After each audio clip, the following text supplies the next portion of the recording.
Olá, meus amores, vamos falar agora de um tema super importante para a tua prova. Esse tema está cada vez mais presente nas provas de concurso, certo? Eu fico brincando, dizendo que alguém fez um doutorado nesse tema aqui, porque o que tem caído em questões, tanto FGV, como CESP, como FCC, enfim, Organização Político-Administrativa do Estado. Para quem ainda não conhece, com certeza já ouviu falar das famigeradas competências, né, que existe na Constituição Federal. Bom, para a gente analisar esse tema, a gente precisa dividi-lo em dois momentos, certo? A Organização Política Administrativa do Estado, ou, né, como a gente conhece as competências, há algum tempo atrás bastava a gente decorar essas competências e lá para o artigo 21, para o artigo 22, 23, 24, que eram os principais, decora aquilo ali que você resolveria qualquer questão. Continua ainda caindo esse material, digamos assim, mais de decoreba, mas as provas, as bancas, vêm se inovando. E a gente já tem visto aí algumas questões, algumas não, né? Várias questões de âmbito teórico, envolvendo tanto essa formação do nosso federalismo, como as características que o federalismo possui, como também o que seriam essas características. Então, nesse teu estudo aqui de organização política administrativa, a gente vai dividi-lo em dois momentos. O primeiro momento nós vamos tratar dessa parte mais geral, mais teórica, tá? Nós não iremos para a Constituição Federal. No segundo momento, não. Vai ser só em cima da Constituição, na leitura daquelas competências que a gente já viu, onde eu vou te orientar, te chamar a atenção para aquilo ali que pode ser, digamos assim, uma chave, um ponto de partida para tu conseguir na hora da prova desenrolar melhor, para você que não tem aquela memória decoreba, assim como a tia aqui, que a decoreba dela, meu povo, ó, é igual palito de fósforo. Apagou, eu esqueci. Então, eu não consigo decorar nada. Não sei se você é assim. Bom, se você for decorando, maravilha. Se você não for, eu vou te dar aí algumas dicas para você conseguir se sair na hora da prova e não ter nenhum, né, percalço aí pelo caminho lhe atrapalhando, porque não decorou naquele momento aquela competência. Então, combinado assim, primeiramente essa parte mais teórica, só lembrando, tá, pessoal que vai fazer nível médio, que é uma prova mais básica, digamos assim, não que seja mais fácil, mas que a gente se prende muito mais ao texto da lei, essa parte inicial mais teórica não é tão importante para a tua prova. Essa primeira parte teórica vai ser mais importante para o pessoal que vai fazer nível superior, qualquer área, e obviamente, né, nível jurídico. É muito mais importante essa parte teórica do que para quem vai fazer nível médio, tá certo? Então, começamos do começo, vamos lá aqui para a nossa parte teórica, vamos falar da formação do federalismo. Pessoal, como a gente já viu na nossa primeira aula, nós estamos tratando da forma de Estado brasileiro. O Estado brasileiro adota o federalismo. No primeiro artigo da Constituição, nós vimos que ele fala que é a República Federativa do Brasil. Nós temos aí forma de governo e forma de Estado. Essa forma de Estado federativa, tá, traz para a gente uma noção de Estado federado. Ou seja, um Estado onde nós vamos ter mais de uma pessoa ou mais de uma entidade, mais de um ente federado, vamos chamar desse jeito, tomando decisões pelo Estado, certo? Esse Estado federado é uma formação moderna. Os primeiros estados que existiram no nosso mundo foram estados unitários, como a gente já diferenciou lá nas nossas primeiras aulas. Os estados unitários é o contrário, nós temos a concentração do poder, uma única estrutura, um único centro de poder toma as decisões de estado para todo aquele território. Com os Estados Unidos nascendo em 1891, por ali, 1781 mais ou menos, a gente teve aí a nossa formação, nossa primeira formação de Estado federado. O Estado federado americano, ele teve uma formação diferenciada do nosso Estado federado brasileiro. E esses tipos de formação também caem em prova. E aí é que a gente tem que ter uma coisa em mente. Se nós tínhamos apenas estados unitários no mundo e foram surgindo os estados federados, é porque houve uma transformação de estado unitário em estado federado. Ou seja, houve uma reorganização da forma de exercício do poder estatal dentro do território daquele estado. Antigamente de forma concentrada, como estado unitário, para depois se descentralizar e ter aí um estado federado. Dependendo da formação desse Estado federado, nós vamos ter aí uma variação nessa descentralização de tomadas de decisões pelo Estado, ou seja, nessa descentralização de poder estatal, ok? A nossa doutrina ela vai apontar várias variações de Estado federado, várias variações de federação, mas eu vou trazer para ti aqui as principais, as que vêm realmente caindo em prova. Se você quiser complementar e aprofundar, pode ir para o livro, que com todas essas noções que eu estou passando para ti, dá para você entender tranquilamente. Mas aqui nós temos que concentrar com o que está caindo realmente em prova, e o que vem caindo em prova são essas duas formações. Olha só aqui. Agregação ou segregação, centrípeta ou centrífuga, tá? Por agregação, são países soberanos que se unem para formar um só Estado, ou seja, países soberanos que cada um detinha de forma concentrada o seu poder, ou seja, Estados unitários, que exerciam sozinho aquela soberania estatal e que agora decidem se unir para formar um só Estado. Foi o que aconteceu com os Estados Unidos. Nós tínhamos ali 13 colônias que se tornaram independentes, começaram a enfrentar uma série de problemas, tanto de mercado como de proteção de fronteiras, e decidiram, numa convenção, se unificar, formar uma única nação, um único Estado soberano. Mas agora veja só, se eu tenho 13 colônias, 13 Estados soberanos, 13 indivíduos mandando nele mesmo, você e mais 12 amigos, cada um por si, e vocês se decidem unir para formar um só grupo que vai ser coordenado por alguém. Você que tem todo o poder de decisão da sua vida, que decide para onde é que vai, o que é que vai fazer na hora que quer, você iria, tendo essa possibilidade de decidir, transferir todo o seu poder de decisão que você tinha para aquele que vai coordenar, ou apenas uma parcela desse poder e ficar ainda com muito poder de decisão? Logicamente, que quem tem poder nas suas mãos não quer abrir mão daquilo ali, né? Vejamos aí vários exemplos da história. Então, se você tem todo o poder estatal na sua mão e vai ter que transferir para alguém para estar ali lhe coordenando, você não vai querer passar tudo, você vai passar apenas uma pequena parte. Foi o que aconteceu nos Estados Unidos da América. Nós temos ali 13 colônias, que eram estados soberanos, que se uniram e, ao se unir, transferiram uma parcela do poder estatal que tinham, totalmente, para aquela estrutura chamada União. Ficaram com grande parte do poder e transferindo, vamos colocar em porcentagem para você conseguir visualizar, transferiu aí 10% do poder que tinham para aquela estrutura União. Então a União, aquela representação de todo aquele Estado, vai receber 10% de cada um das nações soberanas que decidiram se unificar. Eu tenho aí, né, o Estado 1, 2, 3, 4, 5, 6, que decidem se unir e formar uma só nação, tá? Vamos chamar aí Estados Unidos da América. E aí aqui, com essa formação dos Estados Unidos da América, uma parcelazinha do poder desse Estado aqui foi passado para a União, aqui outra parcela e assim sucessivamente.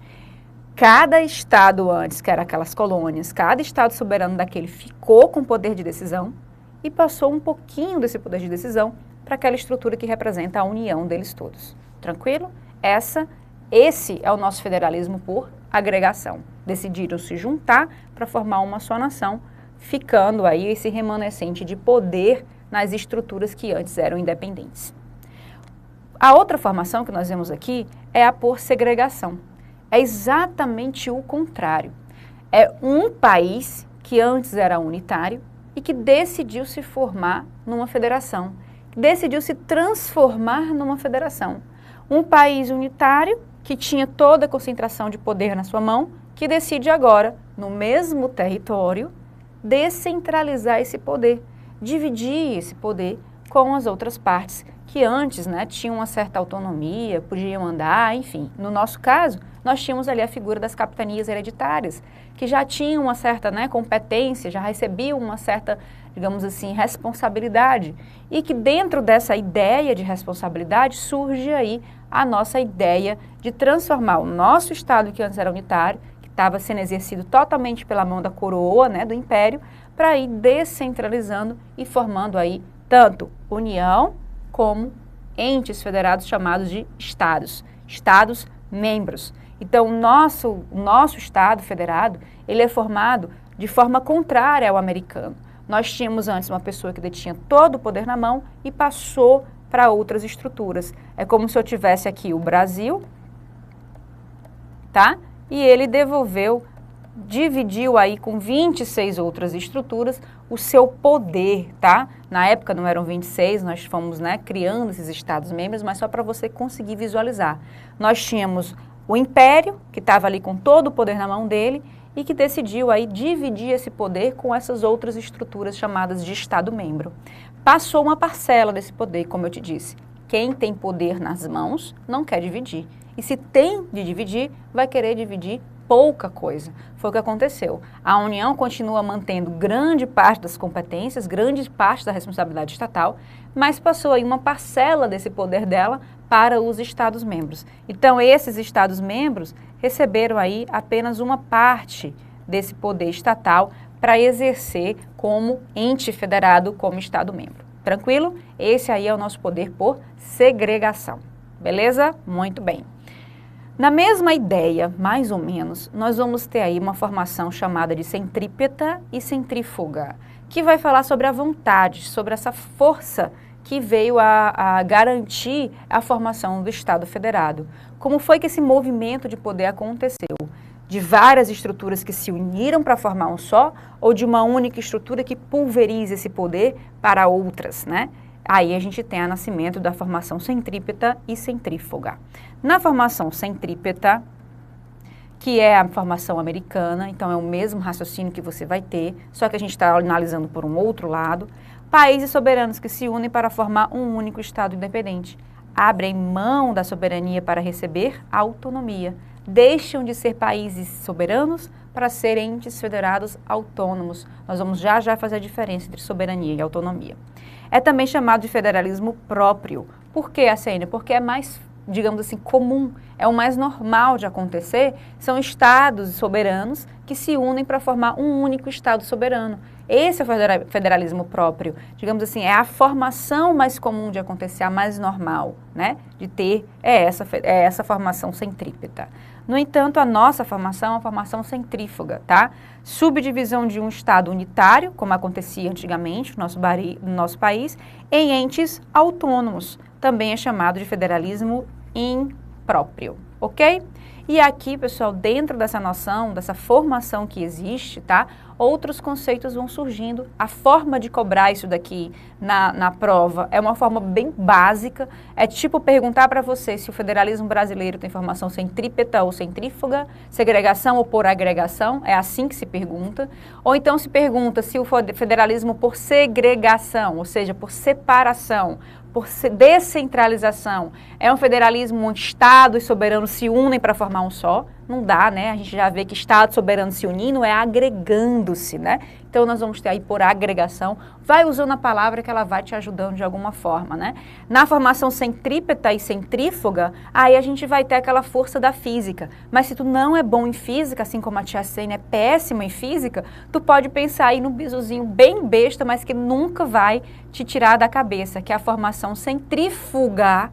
Olha aí, centrífuga, fugiu, é aquele poder que estava na mão de um só e fugiu para entes federados, né, que fugiu para os Estados-membros. Ou seja, a formação centrífuga determina a fuga do poder, né, que antes era central, para essas partes autônomas. Ai, Jesus, mas é isso mesmo, tá? A gente tem que ir ajudando. Centrífuga é essa fuga aí desse poder que antes estava ali centrado, concentrado, para ser descentralizado. Olha o poder fugindo lá para os Estados-membros. Aí tu nunca mais esquece, né? Porque se centrífuga, o poder foge, na centrípeta ele se reúne, tá certo? Formação, portanto, do nosso Estado federado tá aqui. Agregação ou segregação, centrípeta ou centrífuga. Brasil, nós temos aí uma formação do nosso Estado federado por segregação e aí uma força também centrífuga, tá? Essa é a classificação do nosso federalismo diante da nossa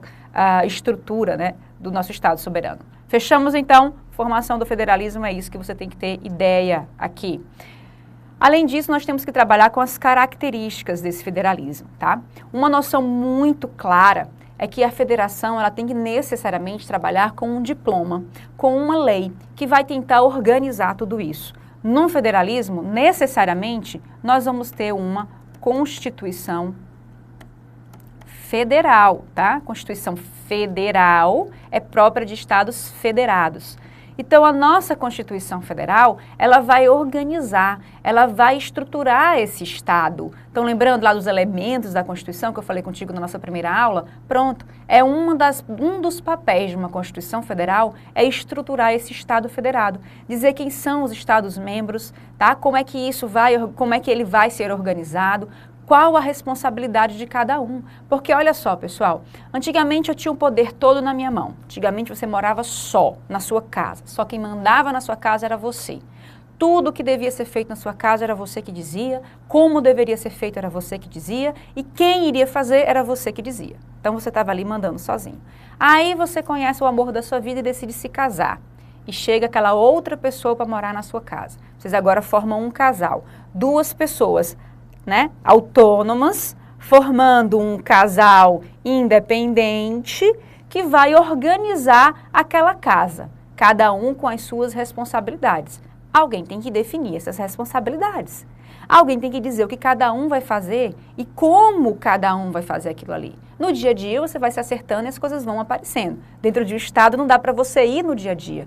Quem vai dizer quem é cada um, o que cada um faz e como cada um vai fazer é a Constituição Federal. A Constituição Federal, portanto, ela tem um papel importantíssimo de organizar o nosso Estado federado. Para a nossa Constituição, é ente federado quem detém essas características. Ou seja, né, o nosso Estado federado tem que ter essas características. Ele tem que ser descentralizado politicamente, ele tem ainda que dividir as competências, dizer o que cada ente federado vai fazer. Cada ente federado recebe uma parcela de autonomia para tomar suas próprias decisões em cima daquilo que pode, que é de responsabilidade dele. E aí, cada ente federado desse está unido numa forma de Estado federado de forma indissolúvel, não podendo se separar. Movimento do Rio Grande do Sul com o Paraná, enfim, querendo se separar do Estado brasileiro e formar um único Estado soberano, não existe. Vai ter que terminar com a Constituição Federal de 88 para que isso possa acontecer, porque o nosso Estado federado, ele está unido. Nesses Estados-membros, esses entes federados se unem de forma indissolúvel, ninguém pode se separar, ok? Nessa formação de Estado federado, nós temos no nosso Brasil, tá? Entes federados definidos na Constituição. Para a Constituição Federal, são entes federados a União, os estados, os municípios e o Distrito Federal. Esses são os nossos entes federados. Cada um desses entes federados recebeu uma parcela de responsabilidade estatal, tá? A Constituição Federal entregou a esses entes federados uma parcela de responsabilidade estatal, ou seja, um pedaço, uma parte do poder estatal que antigamente era exercido somente pela coroa. Cada parcelazinha dessa daqui representa responsabilidades, tanto do poder executivo como do poder legislativo, de cada um desses entes federados. Eu vou dizer o que o executivo da União faz e o que o legislativo da União faz, o que o executivo dos estados faz e o que o legislativo dos estados fazem e assim sucessivamente. Dentro da nossa federação, os municípios só se tornaram entes federados agora em 88. Até 88 eles não eram entes federados. Eles eram, digamos assim, estruturas que iriam ali executar algumas ordens passadas pelos estados ou pela União, tá? Particularidade nossa, em 88 é que os municípios surgem. A União, ela já vai ter um papel aí dúplice, como eu já comecei a assinalar para vocês. A União, na representação dela de Estado, ela vai ter o presidente da República como chefe de Estado, a gente já viu isso lá na nossa primeira aula, e também como chefe de governo. Ele, como chefe de governo, está representando esse ente federado, assim como é ente federado Estados, municípios e Distrito Federal. Todos eles com autonomia, tá? Como a gente viu aqui, ó. Agora, o presidente da República, na representação da nossa União, como chefe de Estado, na verdade ele representa a República Federativa do Brasil, que não detém autonomia, mas detém, ó, soberania. Que é isso? Assim, independência, poder de decidir como Estado, e todos devem obedecer, inclusive os entes federados, municípios, estados e Distrito Federal e a União também, tá? A República Federativa do Brasil é a representação da nossa nação toda, o conjunto dela, quando a gente olha dentro do Estado brasileiro, nós vamos ver que essa República Federativa do Brasil, dentro do território brasileiro, esse poder da República vai ser descentralizado nesses entes federados. Então, dentro do território brasileiro, essa soberania, ela se transforma, ela se transmuda em autonomia e cada ente federado vai receber uma parcela desse poder interno, dessa soberania interna, né? Tomando as decisões necessárias dentro da responsabilidade que a Constituição lhe passou, aquela porcentagenzinha do poder que eles irão receber. Ficou claro isso daqui? Muito bem. Outra coisa que eu quero te chamar a atenção, essa Constituição Federal, ela diz ainda que cada ente federado desse vai se organizar. Nós vamos falar dessa autonomia de auto-organização.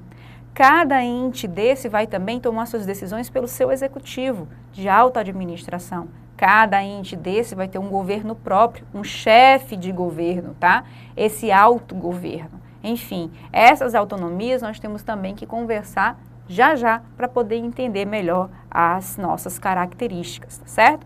Então, fechando aqui, federalismo, ele é formado por um Estado que se une, estados autônomos que se unem para formar um só, ou um único Estado que descentraliza o seu poder interno com os seus entes federados, com os seus Estados membros. Foi o que aconteceu com o nosso.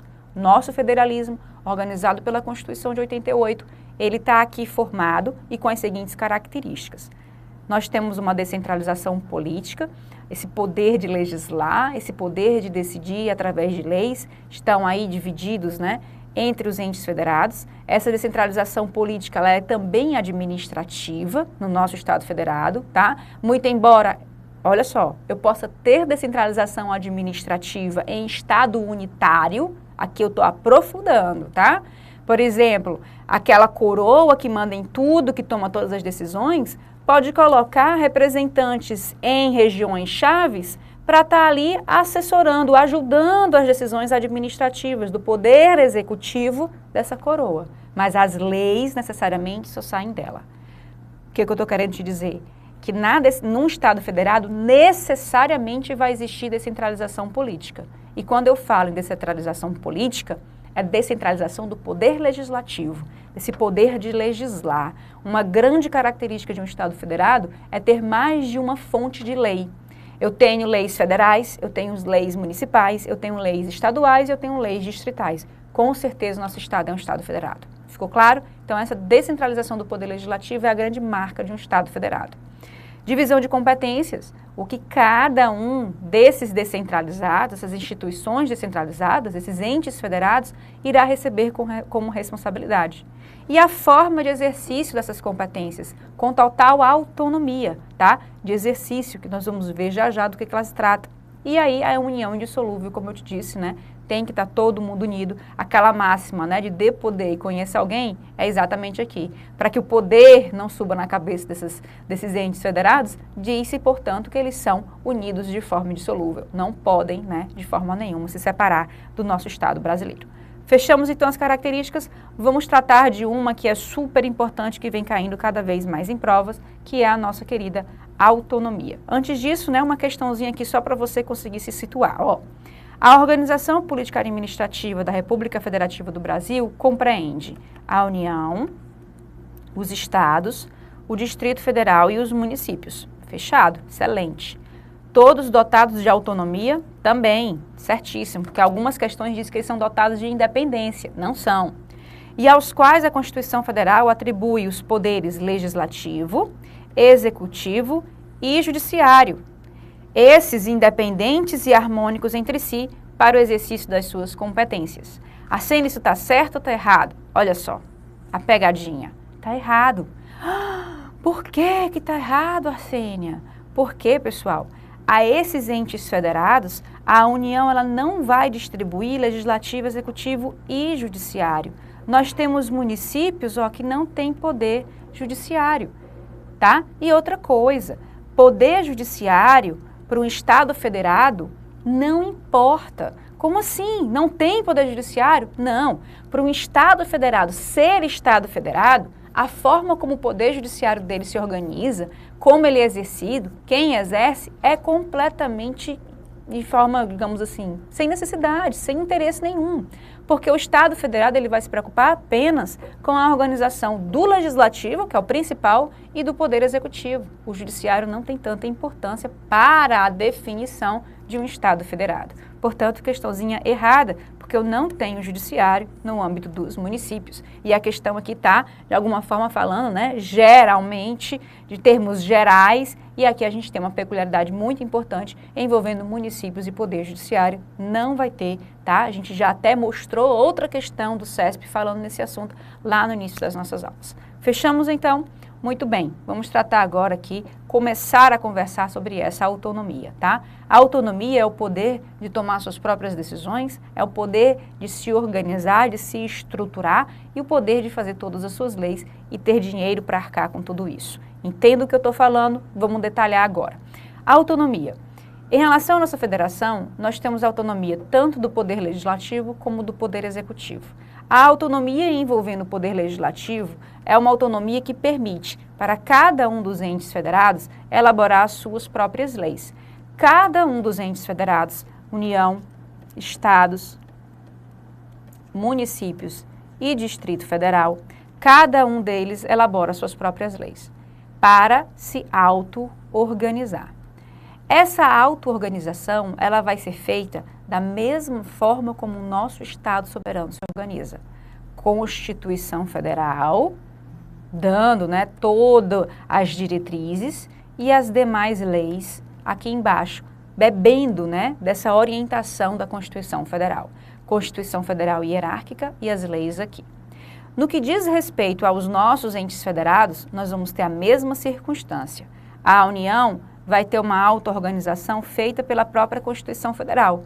Assim, então, a Constituição Federal, ela organiza a República Federativa do Brasil e a União, no que diz respeito a ser um ente federado, no seu legislativo e no seu executivo, exatamente. Na tua prova tem lá poder executivo, poder legislativo, é o poder executivo da União, é o poder legislativo da União.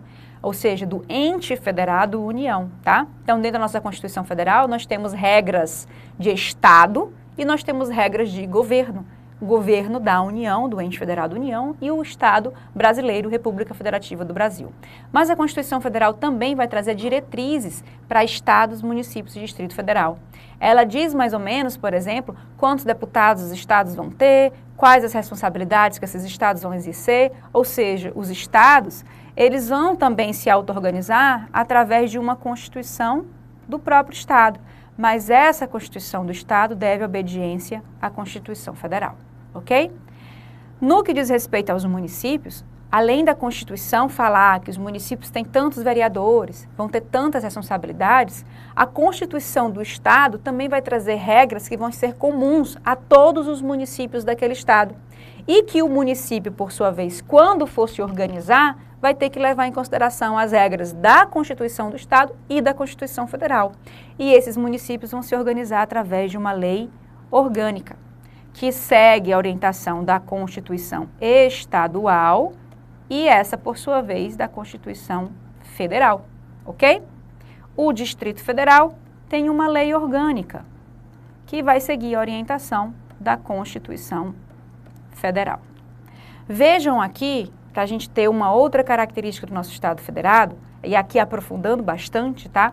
Que nessa ideia de subordinação, nessa minha autonomia de auto-organização, o dever que eu tenho de observar uma lei maior traz uma classificação para a nossa federação.